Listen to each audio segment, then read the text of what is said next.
du denn auch das Gefühl, also wie nimmst du denn Europa wahr momentan? Also ist das alles heile? Ist Europa gesund oder?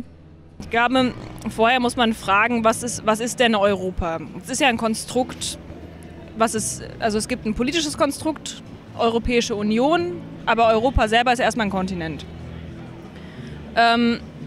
auf dem wir leben. Und jetzt, wenn wir über Europa sprechen, müssen wir erstmal fragen, über was reden wir? Reden wir über diese politische Einheit Europa, wo man Angst hat, dass die Briten auf einmal nicht mehr europäisch sind? Die sind ja immer noch Teil des Kontinents Europa, sie sind nur nicht mehr in der EU. Also wenn wir über Europa sprechen, meinen wir EU oder meinen wir Europa den Kontinent? Das ist für mich die erste Frage.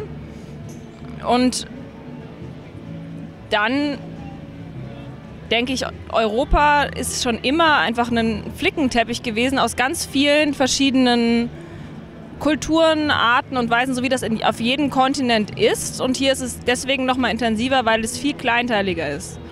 Und deswegen ist es eine so diskussionswürdige Masse oder sowas, weil es eben so viele kleine Elemente gibt, die sich da zusammensetzen und die da zusammenkommen. Und ich glaube, man muss Europa als eine Mischung begreifen. Und wenn man muss immer auch in Mischung gucken, dass man miteinander klarkommt und dass man gemeinsam Lösungen findet. Das sehe ich schon so. Und ich glaube, das ist aber total schwierig, das über einen Kamm zu scheren, weil es total unterschiedliche geschichtliche Hintergründe in diesen ganzen Flicken gibt. Und die müssen irgendwie alle zusammengebracht werden. Und ich denke, da gibt es viele gute Ansätze und da gibt es auch extrem viele total schlechte Ansätze. Ja, ich denke, für Europa ganz wichtig ist tatsächlich die Idee, sowas wie eine Utopie zu haben. Wo wollen wir eigentlich hin? Ich denke, das ist der große Mangel. Was wir im Augenblick sehen, sind halt, ich sag mal, Utopien von der rechten Seite, die irgendwie zurück in die 50er Jahre wollen. Aber es gibt eigentlich keine adäquaten Antworten, wo wollen wir hin? Das hängt natürlich auch mit der Situation zusammen. Wir haben jetzt so gut 30 Jahre Neoliberalismus erlebt, nach dem Motto, je mehr wir uns selbst optimieren, desto besser geht es uns, und in Wirklichkeit funktioniert es nicht. Wir leben auf Kosten unserer Zukunft und wir wissen, dass wir irgendwann von dieser Wachstumsgesellschaft in eine andere Gesellschaft umswitchen müssen, wenn wir überleben wollen. Wie das geht, weiß zurzeit keiner. Und das ist der große Manko auch.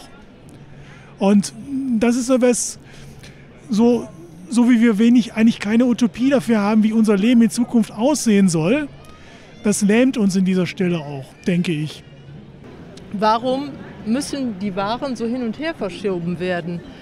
Das ist halt eben so, niemand möchte ja gerne dass die Leute in China, Bangladesch keine Arbeit haben, zynischerweise die gut bezahlten Arbeitsplätze nicht haben, so die sie ja einfach auch nicht haben. Warum kann nicht irgendwie in Asien das produziert werden, was die Asiaten da vor Ort brauchen, und warum können wir nicht hier in Europa das produzieren, was wir hier vor Ort brauchen?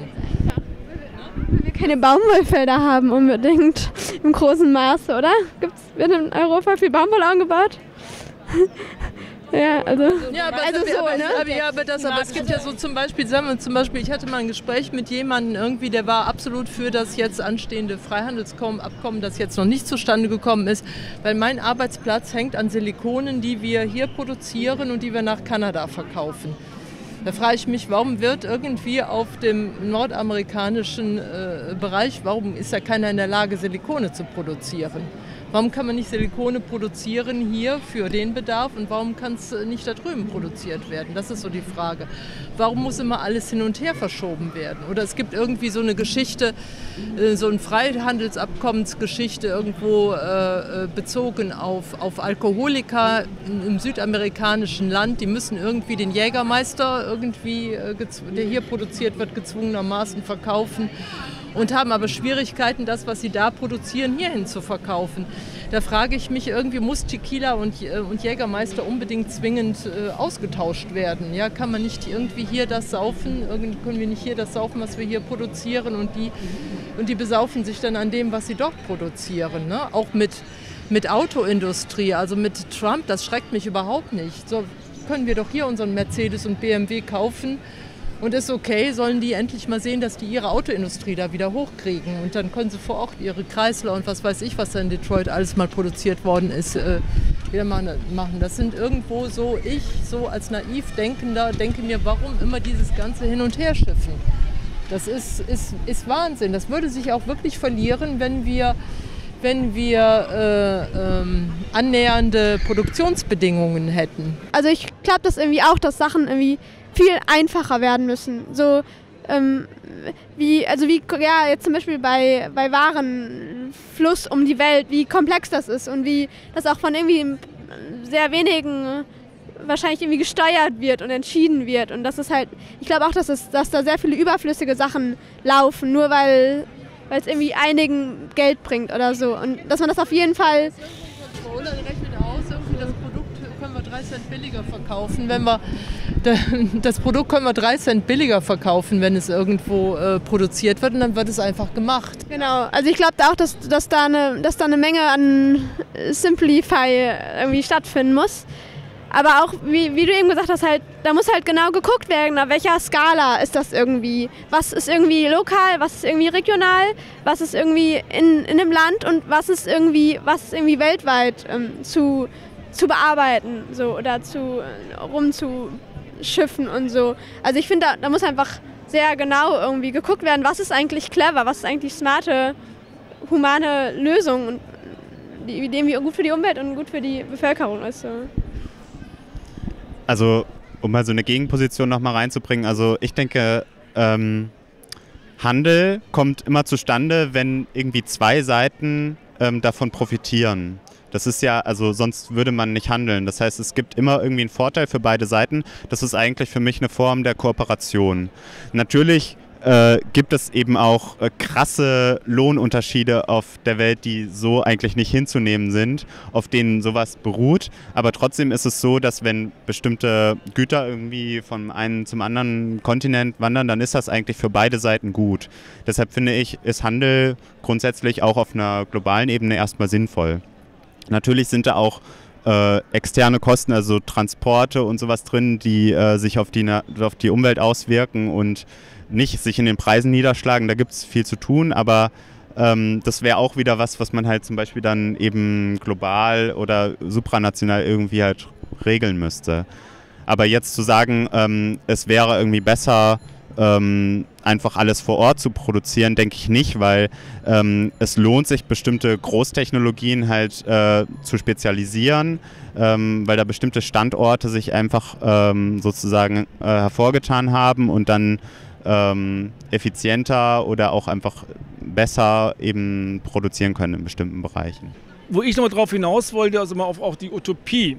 Ja, also die Europäische Union ist ja irgendwann gegründet worden, de Gaulle und Adenauer. Da war auch eine Vision da, die wussten auch nicht genau, wo es einfach endet damals. Die sind irgendwie dann über diesen wirtschaftlichen Weg gegangen. Die Europäische Union war mal eine Wirtschaftsgemeinschaft. Only, nothing else. Und die Frage ist einfach, schaffen wir es, weil sie ist irgendwie immer noch eine Wirtschaftsgemeinschaft, schaffen wir es aus dieser Wirtschaftsgemeinschaft raus in eine andere Gemeinschaft, die nicht nur auf Wirtschaft ausgerichtet ist?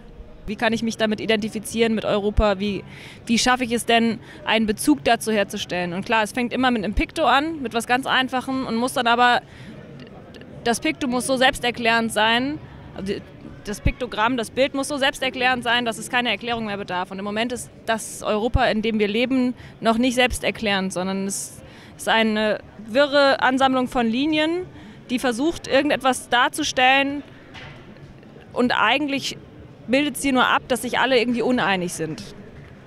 Und das ist schon mal wichtig. Also ich weiß nicht, ob sie das nur abbildet, aber für mich ist das eine Sache, die gezeigt wird. Eigentlich sind sich viele uneinig, und das ist in Ordnung, und da muss man miteinander reden. Und du bist jetzt die ganze Zeit so, ja, und wir müssen zusammen und wir müssen das alle, und das ist richtig. Und das muss man aber gucken, auf welcher Ebene man das macht. Also die Diskussion springt hier, glaube ich, zwischen, wir müssen politisch aktiv werden, zu wir müssen uns mehr vernetzen, zu wir müssen sozial mehr aktiv werden, und das stimmt alles. Aber da muss man vielleicht gucken, über was man genau eigentlich redet. Redet man über die politische Vision, dass man sagt, ich will die Gesetze ändern, oder redet man darüber, dass wir uns alle viel mehr vernetzen und anfangen, uns viel mehr dafür zu interessieren, was in anderen Ländern eigentlich abgeht, weil ich habe keine Ahnung, wie es Italien gerade geht oder was Griechenlands Wirtschaft eigentlich macht. Das kann ich aber auch nicht alles begreifen. Aber da ist eben die Frage, auf welcher Ebene man sich verknüpfen will. Und ich meine, da gibt es super viele Initiativen und du hast recht, es sind immer dieselben Leute, die sich engagieren. Und das wird aber auch weiterhin so bleiben. Da muss man eben gucken, wie man damit weiterarbeitet. Ganz kurze Antwort. Ich arbeite jetzt als Medienpädagoge in dieser digitalen Wandelsache. Das wird voll gepusht, weil Automatisierung, Machine Learning, AI, das wird überall auf der ganzen Welt. Jedes Land hat auf irgendeine Weise eine Strategie. Und jetzt kommt auch langsam Deutschland, oh mein Gott, wir sind zurückgeblieben. Wir müssen was tun. Was macht man da? Man steckt Gelder, Kapital zur Verfügung und sagt, okay, du kannst programmieren, du machst das. Und täglich ist das eine Aufklärungsarbeit. Und es läuft, der digitale Wandel läuft. Sowas brauchen wir auch auf der politischen Ebene. Zweitens, Vernetzung zum Beispiel. Die M25 zum Beispiel hat diese Struktur, das ist paneuropäisch. Ich muss mich mit meinen italienischen Kollegen auseinandersetzen wegen der Struktur dieser Bewegung. Es geht sonst nicht, sonst kann ich nicht die Entscheidung treffen, dann muss ich mit denen quatschen. Also strukturell kann man auch Sachen in Richtungen bringen, also dass irgendwie ich in diesen Austausch komme. Also es ist nicht unmöglich. Ich meine, diese ganzen Konstrukte, EU, Finanzen und so, das waren auch abstrakte Ideen und wurden durch dieses Preaching, formt die Realität heutzutage. Dieses neoliberale Konstrukt, das auch falsch ist theoretisch, wurde ja auch propagiert. Es war eine Idee und es wurde mit den Medien und alles, jeden Tag wurde es propagiert. Es wurde ein Teil von unserem Leben. Es hat als eine Idee, also wir müssen wirklich die Kraft von Ideen und abstrakten Sachen wieder. Das Lokale. Ich glaube, ich weiß nicht genau, worauf du hinaus willst. Ich weiß, du sagst, wir müssen zusammen und wir müssen irgendwo hin, aber was digitaler willst Wandel. Du jetzt einen digitalen Wandel, willst du einen politischen Wandel, willst du ein neues Europa, Wandel, auf jeden Fall. Bewusstseinswandel. Und was soll denn der Wandel sein? Erstmal sich psychologisch von der Notwendigkeit, der Scheinnotwendigkeit, die es heutzutage gibt, lösen. Und was ist die Notwendigkeit, die du meinst? Die Notwendigkeit ist diese Krise in Europa. Es gibt eine Krise, aber wir müssen verstehen auch... Aber es gibt ja nicht die Notwendigkeit zu einer Krise, sondern die Krise ist auch etwas entstanden. Was meinst du mit aber Notwendigkeit? Das gibt ja doch eine Notwendigkeit. Eine Notwendigkeit zu handeln gegen die Krise, meinst du? Eine Notwendigkeit der Handlung entgegen der Krise. Genau. Okay. Mit bestimmten Mitteln und einem bestimmten ideologischen Rahmen. Okay. Mehr Sparen, mehr Austerität, mehr Protectionism, also national und sowas. Ja. Da müssen wir theoretisch gegenarbeiten. Okay. Ich würde nochmal gerne daran anknüpfen, an diesen Punkt, dass man irgendwie persönlich eigentlich einen Bezug braucht zu Europa oder zu der Europäischen Union. Also ich denke, dieser Bezug ist wichtig, aber das ist eigentlich auch schon eine Herausforderung, die wir bei Nationen haben. Also eine Nation ist auch etwas sehr Abstraktes und etwas sehr Großes, was ich als einzelne Person eigentlich gar nicht so überschauen kann. Also ich kann mich vielleicht in meinem häuslichen Umfeld, in meiner Nachbarschaft oder vielleicht auch noch in meiner Kommune irgendwie zurechtfinden. Da kenne ich Orte, da kenne ich Leute. Aber schon wenn es auf Ebene von Bundesländern oder Deutschland geht, ist das ja eigentlich so abstrakt, dass ich gar nicht den direkten Bezug mehr habe. Aber durch zum Beispiel so etwas wie ein gemeinsames Parlament und eine gemeinsame Regierung und Gesetzgebung und vor allem auch mein persönliches Recht zu wählen und mich auch auf andere Weise eben politisch einzubringen, bewirkt, dass ich mich doch relativ stark politisch mit diesem abstrakten Konstrukt Deutschland identifizieren kann.